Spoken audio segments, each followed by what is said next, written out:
Merci d'être là, Eun-hye. Est-ce que tu pourrais te présenter? Oui, moi je m'appelle Eun-hye, originaire de Corée du Sud. À 18 ans, j'étais à Toronto en tant qu'étudiant et c'est là où je suis née de nouveau. Et j'ai rencontré mon mari, on s'est mariés.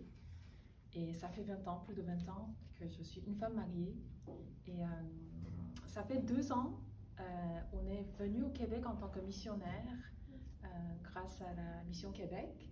Parce que pendant 18 ans, mon mari étant qu'il est originaire de la Martinique, on est resté en Martinique pendant 18 ans pour servir dans une église.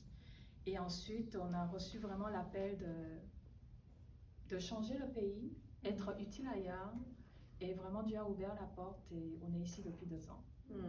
Et pendant une année, on était à l'église de Longueuil, à l'église de l'Espoir à Longueuil, pour une année de formation. Donc, on nous a bien appris c'était quoi la culture québécoise. Et ensuite, ça fait 10 mois, 9-10 mois qu'on est à Gatineau, à l'église chrétienne du Plateau, à Hull, de Gatineau. Donc, ton mari est le pasteur? Oui, il est pasteur principal parce qu'il a pris le relais d'André Constant qui était là depuis 40 ans, plus de 40 ans. Et moi, je suis sa femme. Qu'est-ce qui t'a amené à vouloir contribuer à cet ouvrage? Rien. Non, c'est pas vrai. C'est obligé. Oui, tu l'as fait. Parce que Paola ne veut pas faire.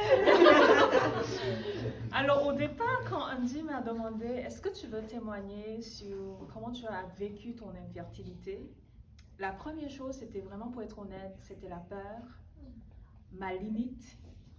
J'ai jamais écrit, j'aime pas écrire, j'aime pas lire en plus. Et genre, Andy me demande, il y a à peu près 1 an, à la pastorale. Parce qu'elle avait partagé son témoignage à l'oral, n'est-ce pas? À l'oral, tu avais communiqué un peu ton parcours. Voilà, très courtement, peut-être quelques minutes. Et, mais parler à l'oral, j'aime beaucoup. Mais écrire, j'aime pas. Et donc, la première réaction, c'était la peur. Genre, non, je ne pourrais pas y arriver. Ensuite, ce qui m'a fait avoir ce vouloir, c'était vraiment, je voulais présenter le Dieu que j'ai rencontré à travers mon infertilité. Ce Dieu qui est rempli d'amour, ce Dieu qui est rempli de la fidélité, de la bonté. Certes, j'ai rencontré mon Sauveur quand je me suis convertie, mais ce Dieu de façon intime qui m'a consolée, qui m'a aimée, lui, je voulais le présenter.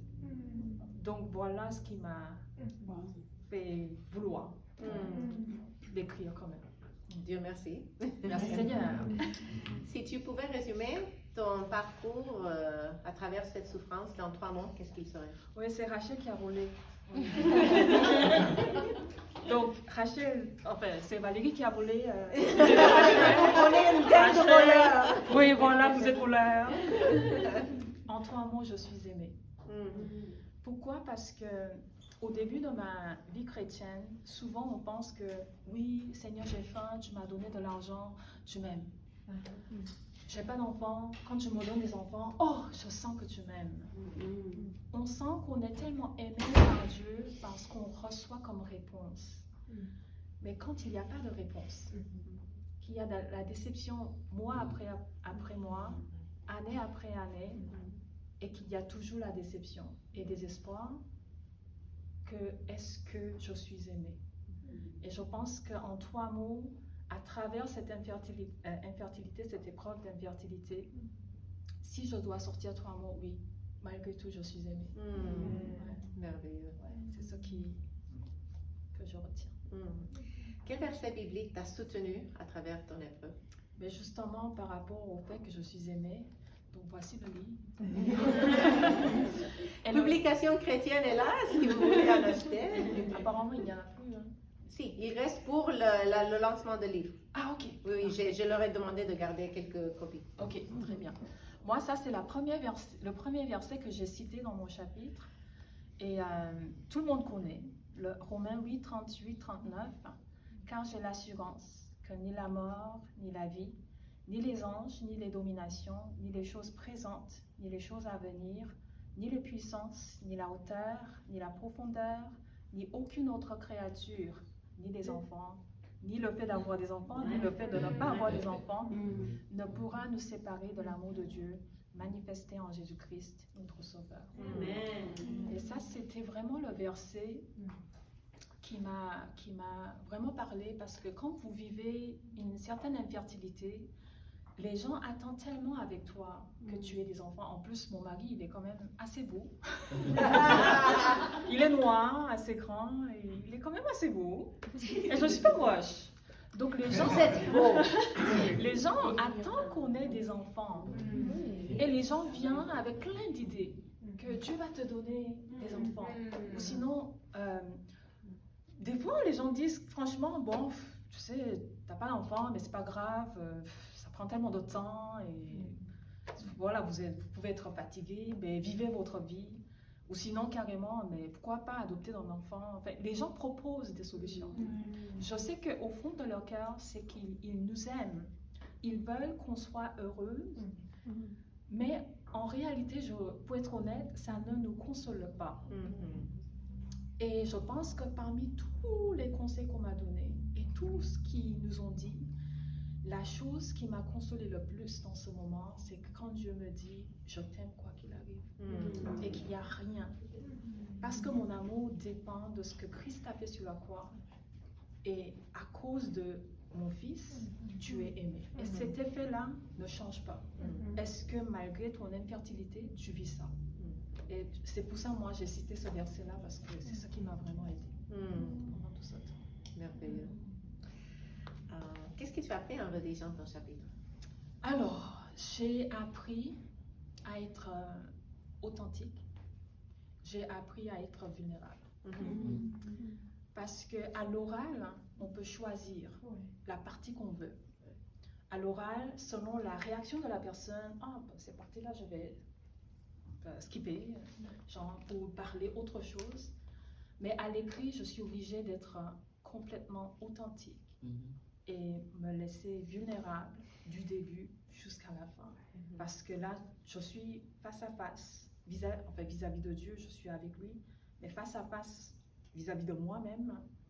Et d'écrire cette partie de faiblesse, genre quand je suis désespérée, quand il y a la tristesse, et déception après déception.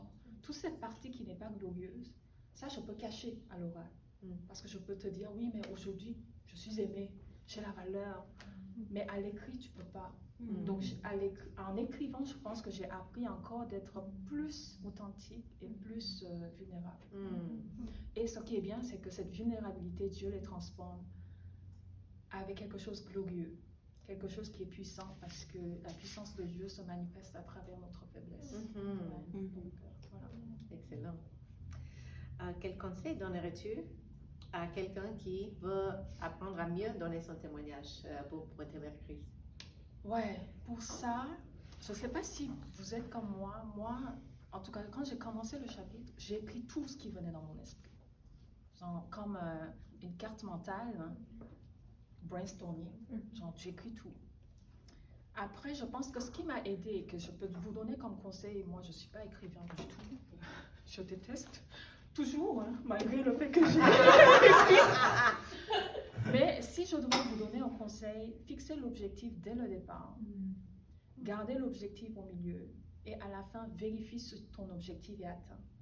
C'est-à-dire que écrire tout ce qui se passe dans ta tête, sur la feuille, sur l'ordinateur, je tape tout. Ok, ça vient dans mon esprit. Ouais, il y avait cet épisode.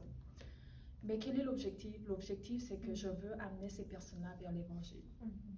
Vers cet amour inconditionnel qu'on peut trouver sur la croix. Et si c'est ton objectif, ok, dans tout ce que tu as écrit, qu'est-ce qui va aider à manifester ça? Tout en étant authentique, tout en étant vulnérable. Donc, je choisis, parce que je ne peux pas raconter tout. Parce qu'elle nous a donné 3000 mots. Je lui ai dit, c'est 3001 mots. Elle a dit, chut, ne dis à personne.